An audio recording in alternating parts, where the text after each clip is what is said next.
परियों की सल्तनत हमेशा रोशनी, खुशबू और खुशी से भरी रहती थी। सितारों की चमक, फूलों की महक और परिंदों की चहचहाहट रोज इस जगह को ख्वाबों जैसा बना देती थी।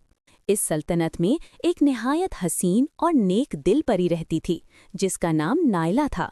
नायला अपनी खूबसूरती के साथ साथ मोहब्बत और नरमी की वजह से सबके दिलों में बसती थी। वो हर एक के दुख दर्द में शरीक होती, सबकी मदद करती और हर किसी के लिए खुशी का सबब बन जाती। लोग कहते थे कि अगर सल्तनत एक दिल है तो नायला उसकी रोशनी है।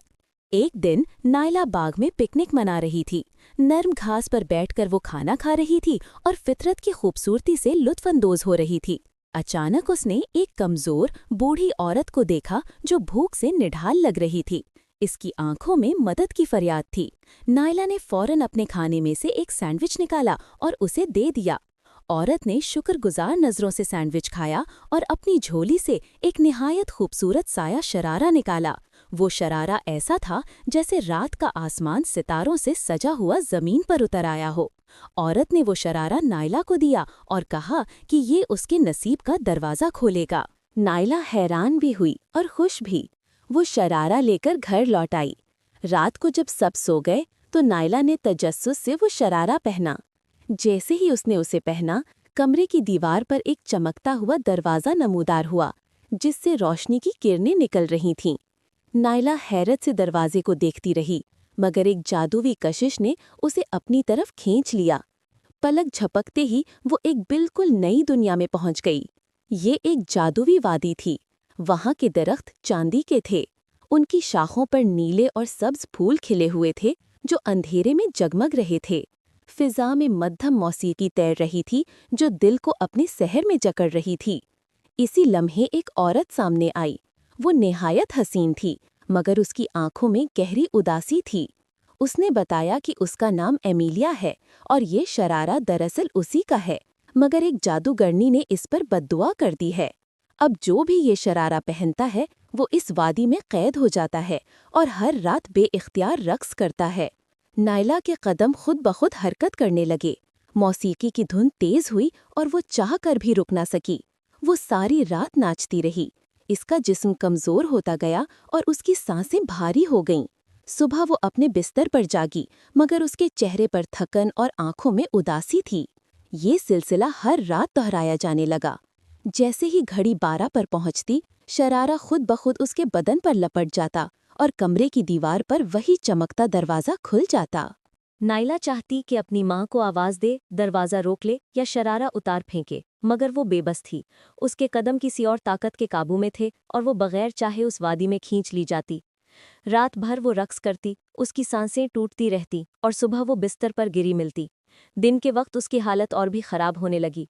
उसका चेहरा जर्द पड़ने लगा, आंखों के गिर्द साए गहरे होते गए और वो मामूली सी बात पर थक कर बैठ जाती। वो जो कभी सल्तनत की रोशनी समझी जाती थी, अब उदासी और कमजोरी की तस्वीर बन गई थी। उसकी माँ ने जब ये सब देखा तो घबरा गई। उसने कई बार शरारा जलाने की कोशिश की, कभी आग में फेंका, कभी पानी में डुबोया, मगर हर बार सुबह वो दोबारा कमरे के बीचों बीच जगमगाता हुआ मिलता। गोया वो नायला की रूह से जुड़ गया था और उसे छोड़ने को तैयार न था। नायला अब उस जादू की मुकम्मल गिरफ्त में थी। वो माँ को देखकर कुछ कह ना पाती, सिर्फ खामोश आंसू उसकी बेबसी की गवाही देते। उसकी माँ का दिल टूटता, मगर वो भी जानती थी कि ये मामला किसी आम इंसान के बस का नहीं रहा। यूं खामोशी और कमजोरी नायला की पहचान बन गई और उसकी आंखों में वो रोशनी बाकी ना रही जो कभी सबके दिलों को उम्मीद देती थी। करीबी सल्तनत का शहजादा शहरयार अक्सर रात को अपने बाग में एक पुरसरार रक्स की धुन सुनता। उसे महसूस होता कि कोई लड़की वहां नाच रही है, मगर जब भी वो देखने जाता वहां कोई न होता। तजस्सुस बढ़ा तो उसने अपने नजूमी को बुलाया। नजूमी ने बताया कि ये साया शरारे का जादू है और अगर इसे ना तोड़ा गया तो वो लड़की हमेशा के लिए ख़त्म हो जाएगी। शहरयार के दिल में एक अजीब सा एहसास जागा, जैसे ये लड़की उसकी रूह से जुड़ी हुई है। उसने फैसला किया कि वो उसे हर हाल में बचाएगा। एक रात जब नायला फिर उस वादी में नाच रही थी, शहरयार वहां पहुंच गया। उसने पहली बार नायला को देखा। वो शरारा पहने रोशनी में जगमगा रही थी। उसके बाल हवा में लहरा रहे थे और उसके कदम मौसीकी के सहर में बंधे हुए थे। शहरयार ने मंत्र पढ़ना शुरू किया जो नजूमी ने उसे दिया था। जैसे ही अल्फाज फजा में गूंजे, शरारा लरजने लगा। उसकी कढ़ाई के धागे टूटने लगे और उस पर जमी स्याही जलने लगी। उसी लम्हे एक जोरदार चीख सुनाई दी। वही बूढ़ी औरत सामने आ गई, मगर अब वो अपनी असली शक्ल में थी, एक खौफनाक जादूगरनी जिसका चेहरा सयाह कोयले की तरह और आंखें सुर्ख अंगारों जैसी थीं। उसकी आवाज़ तूफान की गरज जैसी थी। वो चिल्लाई, शरारा मेरी मलकियत है और नायला हमेशा के लिए मेरी। ज़मीन लरजने लगी, आसमान पर अंधेरा छा गया और फ़ज़ा में खौफ की लहर दौड़ गई। शहरयार मुसलसल मंत्र पढ़ता रहा। नायला के गिर्द रोशनी का दायरा फैल गया और उसके जिस्म पर जमी कमज़ोरी टूटने लगी। उसके चेहरे पर जिंदगी वापस आ गई। शरारा आग की लपेट में आकर जल गया और जादूगरनी चीखती हुई धुएं के तूफान में बदल गई। उसकी ताकत खत्म हो गई और वो हमेशा के लिए मिट गई। वादी में सुकून छा गया, दरख्त जगमगा उठे, फूलों से खुशबू फैल गई और मौसीकी पुरसुकून नगमे में बदल गई। अमीलिया आज़ाद हो गई और रोशनी में बदलकर अपनी दुनिया वापस चली गई। नायला जमीन पर गिरी हुई थी। उसका जिस्म थकन से भरा हुआ था, मगर आंखों में फिर से चमक आ गई थी।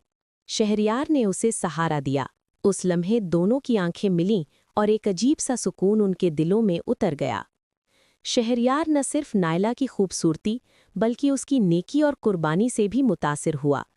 नायला ने भी उसकी बहादुरी और खुलूस देखकर महसूस किया कि ये सिर्फ एक शहजादा नहीं बल्कि एक ऐसा साथी है जो मुश्किल वक्त में साथ खड़ा होता है। यूं नायला और शहरयार के दरमियान मोहब्बत का रिश्ता कायम हो गया। सल्तनत ने इन दोनों की कहानी को रोशनी और उम्मीद की अलामत माना। नायला भी एक शहजादी थी, मगर उसकी पहचान सिर्फ उसका ताज नहीं था बल्कि उसकी नेकी और मोहब्बत थी जिसने सबको जादूगरनी के अंधेरे से बचा लिया। शहरयार के साथ उसकी मोहब्बत ने सल्तनत को और भी रोशन कर दिया। उनकी कहानी एक ऐसी दास्तां बन गई जो सदियों तक सुनाई जाती रही कि कैसे एक साया शरारे ने एक परी की जिंदगी को बदल दिया।